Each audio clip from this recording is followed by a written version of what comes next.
Terima kasih pimpinan. Assalamualaikum warahmatullahi wabarakatuh. Pimpinan dan anggota Komisi 2 yang terhormat, Pak Menteri beserta segenap jajaran. Ini mungkin nggak lama, tapi saya memberikan beberapa kata kunci saja Pak Menteri, karena ini penting untuk di follow up berikutnya. Pasti hari ini kita tidak bisa mendalami seluruh isu yang tadi kita bicarakan secara lebih detail, sehingga ke depan perlu lagi waktu khusus Pak Ketua untuk pembicaraan lebih lanjut. Itu yang pertama. Yang kedua, hari ini saya mencatat 5 hal pointers yang kita bicarakan. Yang pertama, penyelesaian tenaga non-ASN. Yang kedua, reformasi birokrasi tematik. Yang ketiga, transformasi pelayanan publik. Ini soal digitalisasi. Yang keempat, perlunya mulai perhatian terhadap ASN keparlemenan. Artinya ASN di lembaga legislatif. Dan yang kelima, revisi revisi Undang-Undang ASN. Ini 5 topik yang hari ini kita bicarakan. Kalau dirunut, maka ending legislasinya adalah 4 topik tadi bisa diselesaikan di revisi Undang-Undang ASN menurut saya. Core poinnya pada akhirnya adalah di Undang-Undang ASN bisa lebih kuat. Penyelesaian tenaga honorer, reformasi birokrasi tematik, transformasi digital, plus juga bagaimana memberikan perhatian yang lebih kuat kepada ASN legislatif. Itu yang kedua Pak Menteri. Yang ketiga, tentu saja pada setiap item ini perlu ada terobosan-terobosan yang menarik saya kira. Kenapa terobosan ini penting? Supaya kita tidak menyelesaikan masalah, tapi kemudian memunculkan masalah baru. Saya ambil contoh misalnya, reformasi birokrasi tematik. Ini kan trauma kita adalah ada slogan, ada jargon, ada yang terlalu dominan selama ini. Sehingga ke depan kan perlu ada perbaikan. Contoh misalnya reformasi birokratik penanggulangan kemiskinan. Ini kan kalau ini kita sebut vision, maka itu akan merubah target, akan merubah cara kerja, merubah strategi, merubah mindset, merubah mental, merubah pola kerja, merubah hubungan antar, hanya khusus untuk bagaimana menanggulangi kemiskinan. Jadi kalau mau diturunin lebih dalam lagi itu mesti aspeknya banyak sekali. Nah, saya menyarankan bahwa ini jika mau serius itu di drive ulang lagi, diturunin sampai ke level yang lebih bawah. Karena kalau visi berubah otomatis target kerja berubah, cara kerja berubah, pola kerja berubah, persyaratan SDM juga berubah. Nah, saya penting memberi tekanan ini supaya kita tidak lagi terjebak kepada slogan-slogan di masa lalu.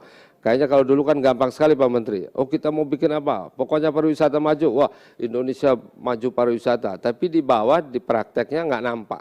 Artinya tidak nampak penyesuaian terhadap slogan itu. Sehingga ini ke depan tidak boleh lagi terjadi. Nah, yang terakhir mungkin yang ingin saya sampaikan, saya memberikan apresiasi ini prinsip dasar penyelesaian tenaga honorer ini meskipun nggak gampang, ini prinsip dasarnya rumit juga Pak Menteri. Bagaimana tidak ada pembengkakan anggaran tapi menghindari PHK massal, kesejahteraan ASN-nya tidak berkurang dan seterusnya. Nah, ini kan satu hubungan yang rumit menurut saya, tapi dengan menyampaikan ini saya yakin percaya Pak Menteri dan teman-teman di Menpan RB ada way out atau ada jalan keluar tentang soal ini. Kenapa? Karena ini penting untuk memberikan bukan saja legacy di forum ini, tapi juga memang jawaban atas ini dinanti oleh jutaan ASN di seluruh Indonesia. Mudah-mudahan pertemuan hari ini adalah kabar baik bahwa penyelesaian tenaga honorer atau ASN itu tidak memberikan kekecewaan kepada terutama stakeholder non-ASN. Karena itu izin nanti pendalaman ini saya kira juga harus menjadi bagian dari penguatan revisi Undang-Undang ASN ke depan. Jika target November ini adalah waktu yang harus diputuskan, maka sebelum November berarti Undang-Undang ASN juga mudah-mudahan bisa kita selesaikan sehingga masuk kepada bulan November itu secara legislasi semuanya bisa kita bereskan, termasuk di dalamnya soal ASN legislatif. Saya kira itu saja sebagai not catatannya. Terima kasih Pak Menteri, Pak Ketua, dan anggota. Assalamualaikum warahmatullahi wabarakatuh. Izin pimpinan nambahi sedikit. Benar sedikit Pak ya. Kita jam 1 soalnya udah Menteri ATR BPN lagi. Baik Pak, Silakan. 2 menit saja. Yang pertama, rekan-rekan honorer di seluruh Indonesia yang saya hormati. Intinya bahwa DPR RI bersepakat dengan pemerintah untuk merevisi Undang-Undang 5 2014. Mohon nanti Pak Menteri untuk bisa disampaikan kira-kira substansi apa yang bisa menyelamatkan tenaga honorer itu. Terima kasih. Assalamualaikum warahmatullahi wabarakatuh. Waalaikumsalam warahmatullahi. Baik Bapak Ibu sekalian, Saudara Menteri tadi sudah mendengarkan semua, banyak sekali nih. Sampai 13 orang yang menyampaikan pandangan, masukan. Kami persilakan sebelum kita masuk kesimpulan. Izin Pak Ketua, terima kasih atas masukan, pertanyaan, kritikan dari Ketua terkait dengan guiding principle. Jadi begini, kami sekarang terus intensif, sungguh-sungguh untuk menyelesaikan soal ini. Jadi Pak, yang terakhir tadi penting nggak? Bagi kami penting, karena di daerah kalau tidak ada honorer itu di beberapa sisi lumpuh pelayanan publik, Pak. Karena memang ASN-nya terbatas. Oleh karena itu, kami intent dengan pimpinan komisi untuk mencari alternatif, dan sekarang kami sedang jalan juga dengan Asosiasi Bupati se-Indonesia, dengan Asosiasi Provinsi se-Indonesia, dan juga Asosiasi Wali Kota se-Indonesia untuk mencari titik yang paling aman dari guiding principle tadi.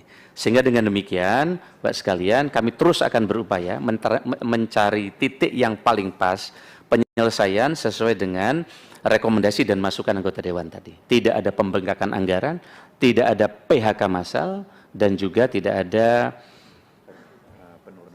penurunan pendapatan. Dan ini kami sedang matangkan terus dengan pimpinan, dengan apeksi dan apkasi. Memang ini tidak mudah, tapi insya Allah kami sudah mulai kelihatan alternatif penyelesaiannya. Sehingga dengan demikian harapan kami tidak terlalu lama juga dengan pimpinan Dewan dan juga para asosiasi untuk menyelesaikan ini. Terkait dengan beberapa data yang sudah mereka dapat formasi tapi belum ada pengangkatan, ini dengan beberapa keputusan di pengadilan ini memang sedang akan kita evaluasi. Sebagian ini daerah tidak mengusulkan terkait dengan formasi yang mereka perlukan. Oleh karena itu, kita sedang lakukan pendalaman Pak Ketua, dan nanti akan kami jawab secara tertulis terkait dengan case-case yang muncul di daerah, yang itu tidak hanya di Klaten, tapi di banyak daerah juga ada soal yang sama. Kira-kira gitu.